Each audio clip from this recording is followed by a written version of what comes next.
आदाब। मुनसिफ टीवी की खास पेशकश बियॉन्ड बॉर्डर्स में आपका इस्तकबाल है और मैं हूं सैयद अहमद जीलानी। बियॉन्ड बॉर्डर्स में आज बात करेंगे बांग्लादेश में 12 फरवरी को वोटिंग। क्या बांग्लादेश की तकदीर बदलने वाली है? क्या जमहूरियत बहाल होगी और खित्ते पर क्या होंगे असरात?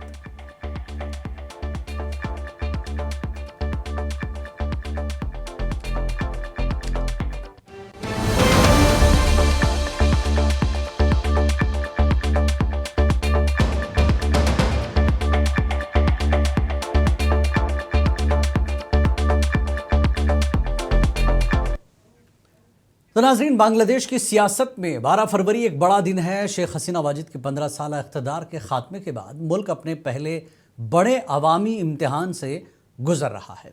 बांग्लादेश में इंतखाबी गहमा गहमी उरूज पर है। 12 फरवरी के इंतखाबात के बाद नतायज का ऐलान अगले रोज़ यानी 13 फरवरी को मुतवक्किल है। क्या मानसून इनकलाब के बाद बनने वाली अबूरी हुकूमत एक शफ़ाफ मुंतकिल इक़्तिदार को यकीनी बना पाएगी? अवामी लीग पर पाबंदी के बाद अब मैदान जंग में कौन आमने सामने है और वो कौन सा रेफरेंडम है जो इन इंतखाबात के साथ ही मुनक्किद किया जा रहा है? साबिक़ हुक्मरान जमात अवामी लीग को इंसदाद दहशतगर्दी एक्ट के तहत इलेक्शन लड़ने से रोक दिया गया। इस वक्त असल मुकाबला बांग्लादेश नेशनलिस्ट पार्टी यानी BNP और जमात इस्लामी के दरमियान है। दिलचस्प बात यह है कि इस बार जमात इस्लामी और BNP अलग अलग इलेक्शन लड़ रही हैं। इंतखाबात के साथ ही एक तारीखी कौमी रेफरेंडम भी हो रहा है। शहरी जुलाई नेशनल चार्टर पर वोट देंगे, जिसका मकसद आइनी इस्लाहात, वज़ीर आज़म के लिए मुद्दत की हद मुकर्रर करना और अदलिया को खुद मुख्तार बनाना। NCP की तहरीक के तालिब इल्म रहनुमाओं ने अपनी नई पार्टी नेशनल सिटीज़न पार्टी यानी NCP बनाई है, जो जमात इस्लामी के साथ इत्तेहाद में इलेक्शन लड़ रही है। मुल्क भर में फ़ौज और सिक्योरिटी फोर्सेस को हाई अलर्ट पर रखा गया है। हालिया दिनों में सियासी तशद्दुद और अक़लियतों के ख़िलाफ़ हमलों की इतलात ने तशवीश पैदा की, जिसके पेश नज़र सिक्योरिटी के गैर मामूली इंतजाम किए गए। नोबेल इनाम याफ्ता डॉक्टर मोहम्मद यूनुस की क़यादत में अबूरी हुकूमत ने इसे न्यू बांग्लादेश की तामीर की जानिब पहला कदम करार दिया है। तो इस पूरे मुद्दे पर बात करने के लिए आज हमारे साथ ख़ास मेहमान डॉक्टर ब्रह्मदीप अलुन साहब, जो कि एक्सपर्ट हैं इंटरनेशनल अफेयर्स के, और नूरुल कमर साहब सीनियर जर्नलिस्ट हैं, भारत बांग्लादेश पाकिस्तान ये से खित्ते पर पूरी गहरी नज़र रखते हैं। आप दोनों का बहुत बहुत इस्तकबाल, स्वागत है। ब्रह्मदीप जी, जिस तरह से शेख हसीना के 15 साल का जो इख्तिदार, बांग्लादेश में क्या तब्दीली आप देख रहे हैं, क्योंकि ये इलेक्शन कितनी बड़ी तब्दीली लाने जा रहा है? नहीं, सही है। देखिए, एक बात तो स्वीकार करना पड़ेगा कि आप दुनिया में चमक दिखाने की कोशिश करें, आप बांग्लादेश को बहुत वहाँ की धर्मनिरपेक्षता दिखाने की कोशिश करते थे, आप वहाँ की अर्थव्यवस्था दिखाने की कोशिश करते थे, लेकिन यह भी सच था कि आप लोकतंत्र को दफनाने की कोशिश भी की। आप विपक्षी नेताओं को जेल में भी डालते थे, और यही कारण है कि शेख हसीना को अपदस्थ होना पड़ा या उन्हें हटना पड़ा। ये जो आवाम सड़कों पर निकली, तो ये गुस्सा कोई एक रोज का नहीं था, 2 रोज का नहीं था, ये 15 साल से लगातार जो शेख हसीना की लोकतंत्र को कुचलने की जो कोशिशें हो रही थी, उसका परिणाम था कि शेख हसीना को वहां से भागना पड़ा। लेकिन अब ये जो चुनाव है, ये चुनाव बहुत दिलचस्प है, क्योंकि यह बांग्लादेश का भविष्य भी बदलेंगे और उसकी दशा और दिशा भी बदलेंगे जी। खासकर इसलिए क्योंकि अवामी लीग को धर्मनिरपेक्ष दल कहा जाता था।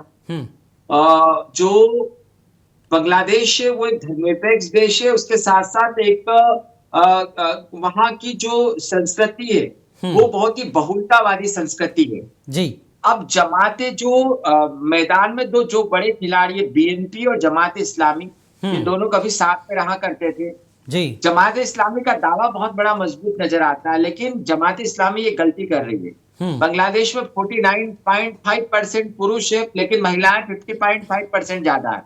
जमात इस्लामी ने एक भी महिला को टिकट नहीं दिया है।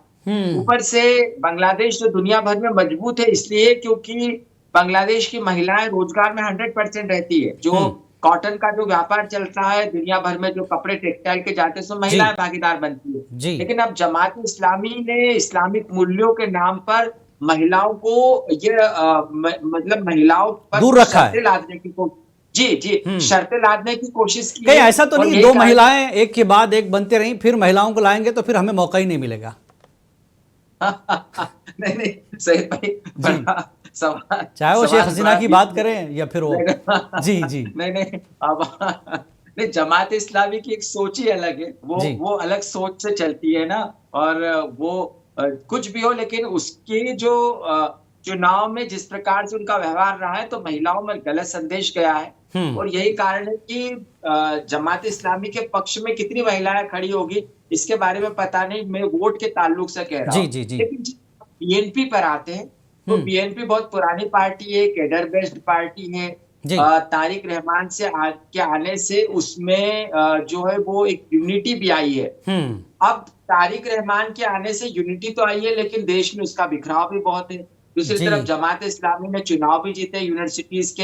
हम्म। तो ये जो सारा इसके जो परिणाम आएंगे उसको लेकर बहुत असमंजस है। लेकिन हाँ, एक बात बहुत महत्वपूर्ण है कि जो 35-40% जो अवामी लीग का जो वोटर है, जिसमें हिंदू है या हम्म। जो उदार है या जो धर्मनिरपेक्ष मानसिकता के लोग हैं, उनका वोट कहाँ पर जाता है। हम्म। शेख हसीना ने कहा कि कोई वोट नहीं डाला, लेकिन मोहम्मद यूनुस ने एक बड़ा अच्छा दांव खेला है। हम्म। उन्होंने वोट के साथ साथ संविधान बदलने को लेकर भी एक जनमत संग्रह करवा रहे हैं, और उसमें हाँ हम्म। या ना में जवाब चाहिए। या। तो देश में बदलाव तो चाहते हो, हिंदू हो, तो ऐसी मुसलमान हो, स्थिति इस चीज में पे। ब्रह्मदीप जी, जिस तरह की चीजें आप बता रहे हैं, इशारे कर रहे हैं, रिजल्ट की ट्रांसपेरेंसी को सुनिश्चित कर पाएंगे सरकार, आप इंटरिम गवर्नमेंट? नहीं, देखिए, इस एक बात अच्छी है कि दुनिया भर से करीब 350 जो है वो डेलीगेट्स आए हैं, वहां हम्म। पर नजर रखे हैं। मोहम्मद यूनुस की आप चाहे जितनी आलोचना करें, हम्म। लेकिन ये तो सच है कि मोहम्मद यूनुस ने अपने दौर में ग्रामीण विकास बैंक के शुरू में देश के लिए किया तो काफी कुछ है। और इस हम्म। बार ट्रांसपेरेंसी से चुनाव करवाने के लिए उन्होंने कोशिश भी की है। 9-10 लाख करीब कर्मचारियों को भेजा है, सीसीटीवी कैमरे हजारों में लगाए हैं। हम्म। तो कोशिशें तो अच्छी है, और यही कारण है कि कोशिश नहीं होती ठीक। तो तकरीबन 2000 उम्मीदवार चुनाव मैदान में नहीं होते, तकरीबन 51 दल चुनाव मैदान में नहीं होते। तो हम्म। ट्रांसपेरेंसी तो होगी, बस हिंसा से हाँ, चुनाव बचा रहे। बचाया और जाए, बिल्कुल। दूसरी बात यह कि अल्पसंख्यक जो वोट है, हम्म। खासकर जो अवामी लीग का वोट है, जी। वो अवामी लीग जिधर वो जाएगा, अब हो सकता है स्थानीय तौर पर सुरक्षा देखकर वो जाए, तो वो जो जिधर जाएगा उधर चुनाव जीत लेंगे। यही कारण है कि बीएनपी को थोड़ी सी बढ़त मिलती हुई दिख रही है। ठीक है। नूरुल जी। कमरन साहब, इस पर आपने भी कई बार हमसे बात की, बांग्लादेश के शुरू में जिस तरह के हालात बन रहे थे, लेकिन इस बार हुकूमत की जो बुनियाद है वो बड़ा अहम सवाल हो रहा है। क्या हुकूमत की बुनियाद सेकुलर फिर या मजहबी? क्योंकि जिनजी ने जो तख्ता पलट किया है वो रोजगार के लिए किया है। अब बुनियाद क्या होगी इस सरकार की जो बनेगी आगे? देखिए, ये जो इंतखाबात हो रहे हैं हमारे बगल में हो रहे हैं, और इसके असरात न सिर्फ आपको नॉर्थ ईस्ट के साइड से दिखाई देंगे, बल्कि इसके असरात साउथ एशिया की तमाम सियासत पर जाहिर हो जाएंगे। जहां तक इस इलेक्शन के दोआम का ताल्लुक है, इसके बेसिस का ताल्लुक है, और इसकी दिशा क्या होगी, जी। ऐसा लगता है कि जैन जी जो है, जो उन्होंने एनसीपी पार्टी बनाई और जो उन्होंने इंतखाबात में गठजोड़ किया है जमात इस्लामी के साथ, it's a dangerous cocktail for the democracy.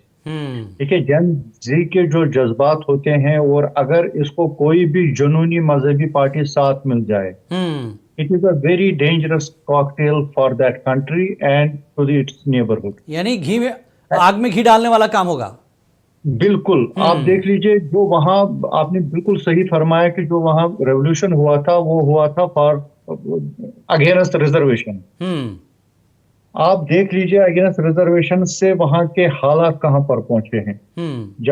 Jamaat Islami की जो रिसर्जेंस है बांग्लादेश में, वो इशारे ये दे रही है कि वहां कट्टरपंथी ताकतों को बहुत ज्यादा दवाम मिलेगा और उनको बहुत ज्यादा ताकत मिलेगी। और अगर ऐसा होता है तो that is the worst case scenario for India in its neighbourhood.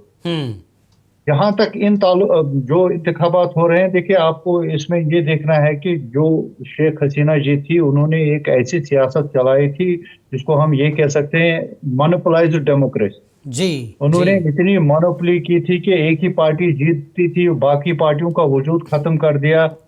एक शख्सियत जो शेख हसीना जी थी, उनकी शख्सियत थी, and there was nothing else. लेकिन जो इस इंतखाबात में इसके साथ साथ जो रेफरेंडम हो रहा है फॉर द रिफॉर्म, जो उन्होंने स्लीव ऑफ मेजर्स उठाए हैं for the reforms, like the arrest of the term of PM for certain period of time, जी ह्यूमन राइट्स का ख्याल रखना, पुलिस को अकाउंटेबल बनाना, जुडिशरी को इंडिपेंडेंट करना, और मुल्क की जो खारजा पॉलिसी, देखिए जो सबसे ज्यादा मुखालिफत शेख हसीना की हुई वो ये थी कि जो उनका इंटेलेक्चुअल क्लास था, खासकर पीपल लाइक प्रोफेसर यूनिस, वो ये कह रहे थे कि इन्होंने अपनी खारजा पॉलिसी ऐसे चलाई है कि जैसे दुनिया में एक ही मुल्क है, हिंदुस्तान।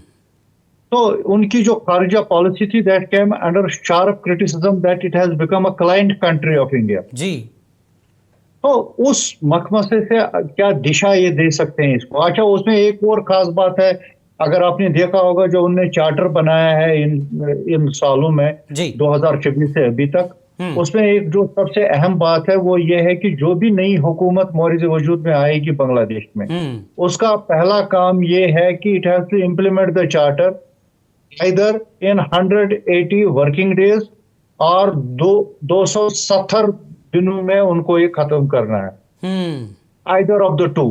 जी अच्छा, ये चार्टर इसमें खामोश है कि if the government will not come with a mandate for the reforms, जी या इसमें भी खामोश है कि अगर नई हुकूमत नाकाम हो जाती है 180 वर्किंग डेज में ये चार्टर इंप्लीमेंट करने में, तो फिर क्या होगा। जो हाँ। अदम इस्तेकाम है, सियासी अदम इस्तेकाम है बांग्लादेश में, it is not a good omen इधर फॉर द इंडिया और फॉर द साउथ एशिया। जी जिस नहज पे और जिस शिद्दत के साथ कट्टरपंथी वहां पर मजबूत हो रही है, जी is not a good sign for the region. जी जी बिल्कुल, ये चीज़ है। ब्रह्मदीप जी, एक चीज़ और है, जमात इस्लामी और बीएनपी की अलग अलग चुनाव रणनीति। अब ऐसे में बांग्लादेश की जो सियासत है उस पर क्या असर देखते हैं आप। पिछले 15 साल का एक जो है हमने देखा किस तरह का रिजिम रहा, किस तरह के सियासत रही। अब जमात इस्लामी और बीएनपी, तो देखिए जमात इस्लामी और बीएनपी में जो है वो कभी कभी तो ऐसा लगता है कि एक ही माँ के दो बेटे हैं। और अभी इस चुनाव में शेख हसीना ने अवसर दे दिया कि दोनों बेटे एक दूसरे के आमने सामने हो जाए। लेकिन पर एक जो बेसिक फर्क नजर आता है, देखिए तारिक रहमान साहब रहते थे लंदन में, और उनकी जो माँ है वो उनकी तबीयत नासाज रहती थी लंबे समय तक। और दूसरा, शेख हसीना ने भरपूर कुचला इन लोगों को, बीएनपी को बहुत कुचला। तो एक केडर बेस्ड पार्टी है जो काम करती रही, जमीन पर काम करती रही, लेकिन उसके बावजूद बीच में थोड़ा सा फर्क पड़ा इनके नेतृत्व को लेकर। आप जमात इस्लामी की बात कर रहे हैं, तो जमात इस्लामी ने सामाजिक तौर पर बहुत लंबे समय तक काम किया है, अपनी एक ऐसी छवि बनाई है कि वो अनुशासन के तौर पर रहते। यही कारण है कि पिछले दिनों 4 जो आला यूनिवर्सिटीज थी वहां पर चुनाव जीत गई। तो जमात इस्लामी ने सामाजिक तौर पर लोगों के बीच पेट तो बनाई है। बस आशंकाएं जमात इस्लामी को लेकर यह है कि एक तो महिलाएं जमात इस्लामी के, जैसे जो बांग्लादेश का अपना स्वभाव है, तो बांग्लादेश में महिलाएं घर के अंदर रह लें या बुर्के में रहना पसंद करें, ये संभव नहीं है। क्योंकि वहां की जो बंगाल की जो संस्कृति होती है, वहां पर महिलाएं मुखिया की तरह काम करती है। और ये कारण है कि बांग्लादेश का जो मॉडल है जी, वो और रोजगार का बीएनपी मॉडल, की सोच भी यही है कि सबको बराबर मौका मिले। नहीं सईद भाई, एक मिनट, जब मैं एक बात कहना जरूर चाहता था, जो महिलाओं को लेकर बात है बांग्लादेश की, कि बांग्लादेश की महिलाओं का मॉडल यदि हिंदुस्तान अपना ले, मतलब 50% महिलाओं को यदि रोजगार मिल जाए, आप सोचिए, तो 50% जनता को रोजगार मिल जाए तो भारत की अर्थव्यवस्था कहाँ जा सकती है। बहरहाल यदि आप बीएनपी पे आएंगे तो बीएनपी जो है वो बांग्लादेशी राष्ट्रवाद की बात करती है। और बीएनपी के साथ एक बात अच्छी है भी कि उसको भारत में चाहने वाले लोग भी है, न चाहने वालों के साथ साथ। तो दोनों पार्टियां लगभग करीब नजर आती है, लेकिन बीएनपी इससे ज्यादा आगे है, क्योंकि एक तो खालिदा जिया जो थी वो पहले प्रधानमंत्री थी, बांग्लादेश की महिला प्रधानमंत्री पहले थी। दूसरा, बीएनपी के पक्ष में वहां की सेना खड़ी रह सकती है, क्योंकि सेना से ही इस पार्टी के बीच पड़े हैं। और तीसरी बात यह है कि जमात इस्लामी का वैश्विक प्रभाव इतना नहीं है, जैसे भारत तो कभी आज तक जमात इस्लामी को मान्यता ही नहीं देता, लेकिन बीएनपी के मसले पर नहीं है। तो बीएनपी को वैश्विक तौर पर समर्थन प्राप्त है, बीएनपी को राज करने का एक अनुभव है, और बीएनपी के पास सत्ता में रहा केडर है। ये हाँ। कुछ चीजें जो है वो बीएनपी को आगे करती है। बस ये देखना है कि अभी अमेरिका गुपचुप तरीके से जमात इस्लामी का सपोर्ट कर रहा है। भारत के कुछ अधिकारी भी सुनाए मिले हैं। तो बीएनपी अमेरिका के सपोर्ट से क्या चुनाव में कुछ बूम आता है। तो कुल मिलाकर बहुत असमंजस वाला लेकिन कड़ा मुकाबला है। ऐसा कह नहीं सकते कि बीएनपी कहाँ जाएगी, जमात इस्लामी कहाँ जाएगी, लेकिन जो भी होगा भारत के लिए बहुत बड़ी चुनौती बनने वाली इन दोनों पार्टियों के आने से। क्योंकि ये दोनों जो पार्टियां हैं वो पाकिस्तान के करीब है, इस बात को स्वीकार करना पड़ेगा। और पाकिस्तान की भी यहाँ पर आजकल पट रही है, पाकिस्तान बांग्लादेश की बहुत पट रही है। जी जी जी नहीं सही जी। देखिए ये भी कितना दिलचस्प है कि इस्लामिक मूल्यों को लेकर पाकिस्तान की में इतने मदरसे चलते हैं। इस्लामिक मूल्यों को लेकर वहां के मौलवी दुनिया भर में जाते हैं। लेकिन आप पाकिस्तान के लोगों को देखिए, पाकिस्तान के अवाम को देखिए, वहां पर कभी भी ऐसी जो कट्टरवादी पार्टियां हैं या जो बहुत ही दक्षिणपंथी विचारों को लेकर चलती इन पार्टियों को कोई वोट नहीं देता। मतलब पाकिस्तान पूरी दुनिया में संदेश देने की बात करता है लेकिन अपने उस चीज को अप्लाई नहीं करता। पर बांग्लादेश में उसने अप्लाई कर दिया और यही कारण है कि जमात इस्लामी और जो भी आ जाए सत्ता में बीएनपी, लेकिन भारत के लिए जो आने वाला समय कठिन होगा, जिसमें हमारे दूसरे मेहमान बोल भी रहते हैं कि खासकर उत्तर पूर्व में चुनौतियां बढ़ सकती है। तो देखने वाली बात है कि जब 13 फरवरी कल रात से 13 फरवरी परसों सुबह तक जब रिजल्ट आएगा तो भारतीय कूटनीति किस तरीके से काम करते, क्योंकि भारतीय कूटनीति को इन्हीं को स्वीकार करना पड़ेगा, इन्हीं के साथ डील करना पड़ेगी और इन्हीं के साथ आगे बढ़ना पड़ेगा। तो वो जो रास्ता है वो अवामी लीग के बाद आपने कोई अवामी लीग को आपने जैसे शेख हसीना ने भारत के सिवा सबको ऐसा लगता ही नहीं था दुनिया में कुछ है। तो भारत ने भी यही गलती की कि उन्होंने बांग्लादेश में शेख हसीना के सिवा किसी को समझा ही नहीं कि कोई दूसरा और है। जबकि हमारे यहाँ पर परंपरा रही है कि हम विपक्षी नेताओं को भी मिलते हैं, विपक्षी नेताओं से मिलना पसंद करते हैं। तो वो परंपरा टूटने का परिणाम है कि आज हम बैकफुट पर नजर आ रहे हैं। और वो भारत, लेकिन भारत की तरफ से एक स्टेटमेंट आया था कि हम बांग्लादेश की जनता के हक में खड़े हैं। ये एक स्टैंड लिया था जब शेख हसीना हटी थी। सही है, देखिए देर कर दी, देर की। हाँ भले ही देर होगी लेकिन एक बात तो रख दी अपनी। जी जी हाँ नहीं देखिए, आप यदि आप हटे तो मैं मतलब मेरे विचार में आप शेख हसीना को लंबे समय तक क्यों भारत में झेल रहे हैं। हाँ। उनको यूरोप भेज दीजिए यदि उनकी बांग्लादेश की आवाम पसंद नहीं करती। यदि हम बांग्लादेश की आवाम के पक्ष में हैं, यदि हमको वहां की आवाम को संदेश देना है कि हम आपके साथ हैं, आपकी बेहतरी चाहते हैं, तो फिर उनकी नजरों में जो सबसे बड़ी खलनायिका है भारत यदि उसको रोटी खिलाएगा तो मुझे लगता है बांग्लादेश की आवाम बर्दाश्त नहीं करेगी। इस मामले में भारतीय कूटनीति को जल्दी से सोचना होगा और मुझे लगता है सोच भी रही होगी। जी नूरुल खमरन साहब, जुलाई नेशनल चार्टर पर होने वाला जो नेशनल रेफरेंडम, इसके नतीजे बांग्लादेश का जो कॉन्स्टिट्यूशनल स्ट्रक्चर है किस तरह असर डालेगा? और दूसरी बात, कॉन्स्टिट्यूशनल रिफॉर्म्स के हवाले से अगर हम बात करें तो पब्लिक ओपिनियन और पॉलिटिकल पार्टियों का पोजीशन क्या दिखाई दे रहा है इस इलेक्शन में?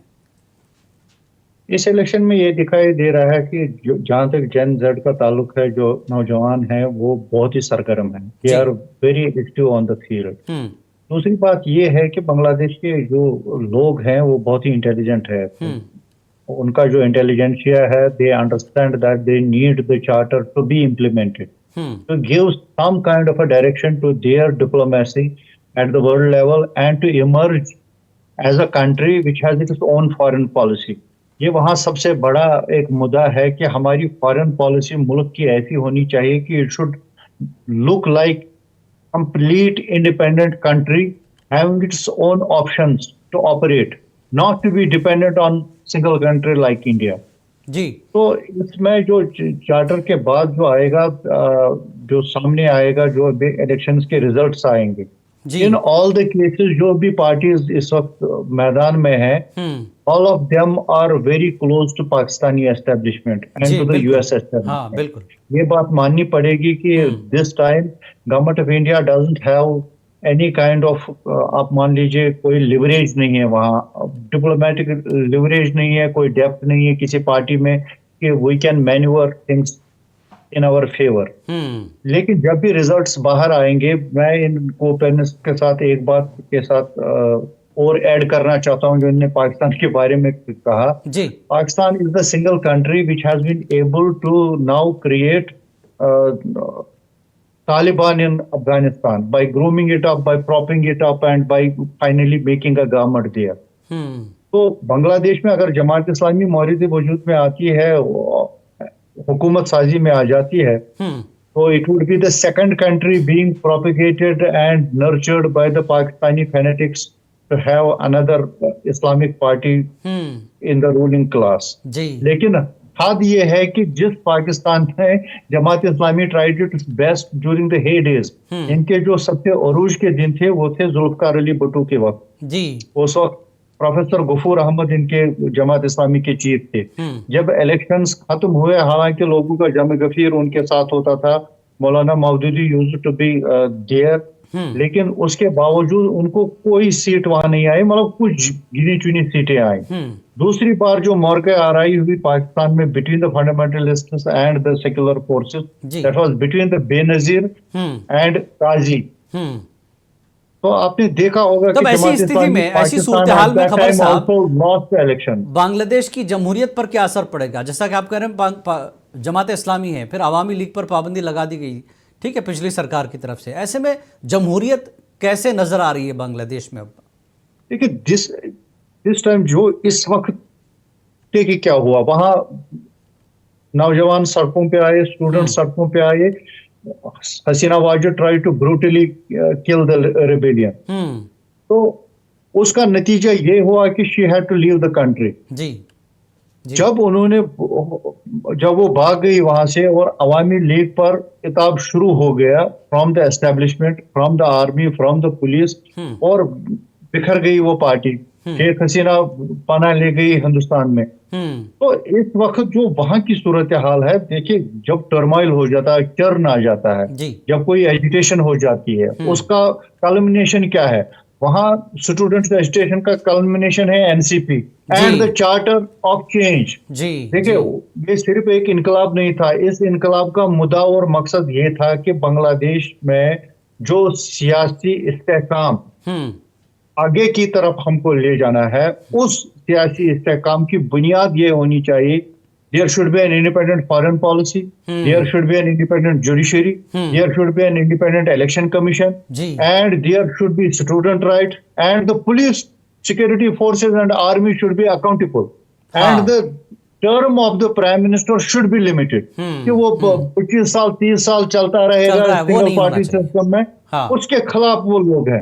अगर ये चार्टर इम्प्लीमेंट होता है, अगर चार्टर इम्प्लीमेंट होता है और बांग्लादेश अपनी एक हैयत के साथ एक डायरेक्शन लेता है, and on the global scene it emerges as a country with some peace and durability of whatever reforms they have taken is a good step.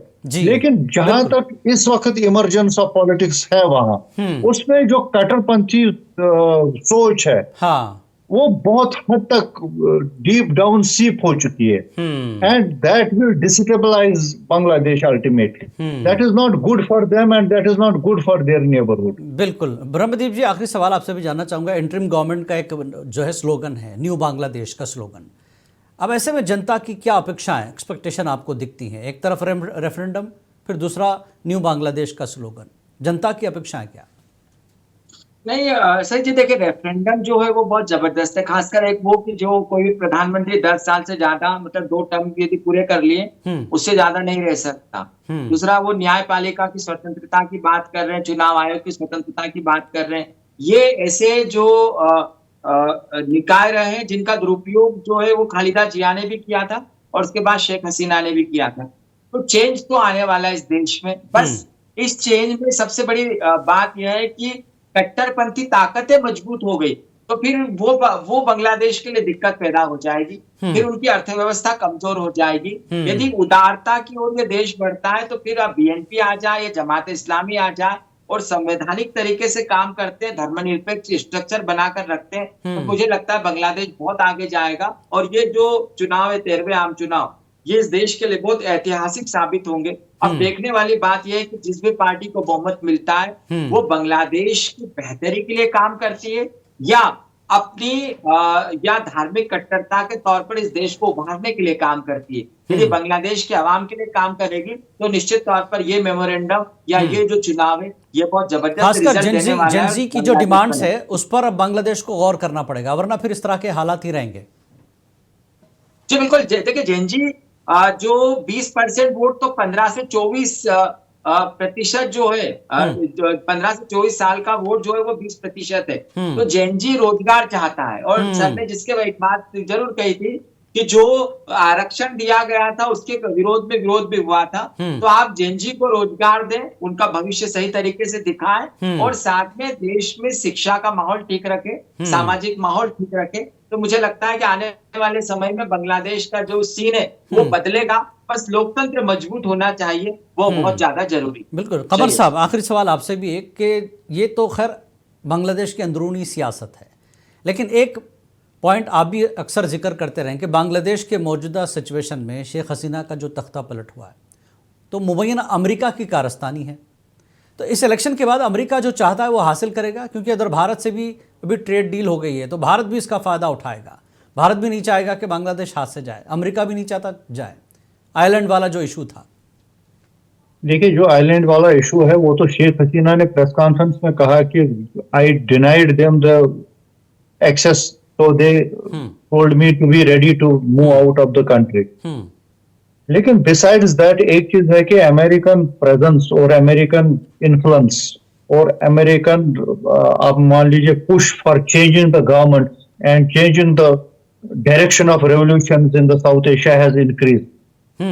तो इस इलेक्शन में जहां तक ऐसा लगता है कि बीएनपी और खासकर खालिदा जिया का जो बेटा है, he has close ties with the US establishment और he has started singing right tones about India also। जिस तरह से उन्होंने स्टेटमेंट्स दिए हैं और जिस तरह से उन्होंने बैलेंस करने की कोशिश की है कि we will be very good with all the neighbors including India, वो एक अंदिया ये था कि वो चाहते हैं कि मुल्क में एक ऐसा निजाम आ जाए कि हमको किसी एक के साथ नकी न किया जाए। खासकर पाकिस्तान के साथ he will try to maintain a distance as good as with any other country। पूरे खित्ते में अपने आप को बेहतर बनाना चाहते हैं, वो बेहतर बनाना चाहते हैं। वहां पर ये देखना है कि इस इलेक्शन में American deft handling of the ground in Bangladesh, how far they have been able to penetrate, बिल्कुल वो देखना, ये वाले देखने वाली बात है। बहरहाल कल इलेक्शन है, देखेंगे, तस्वीर साफ हो जाएगी 1-2-3 दिन में। बहुत बहुत शुक्रिया आप दोनों का इस पूरे मुद्दे पर बहुत तफसील से बात करने के लिए, ब्रह्मदीप जी और नूरुल कमर साहब। बहरहाल ये इंतखाबात बांग्लादेश की तारीख के अहम तरीन इंतखाबात साबित होंगे, क्योंकि ये तय करेंगे कि आया मुल्क की जमहूरियत की पटरी वापस लौटता है मुल्क, या फिर सियासी अदम इस्तेहकाम का नया दौर शुरू होता है। नतीजे साफ कर देंगे। बियॉन्ड बॉर्डर्स में फिलहाल इतना ही। आदाब।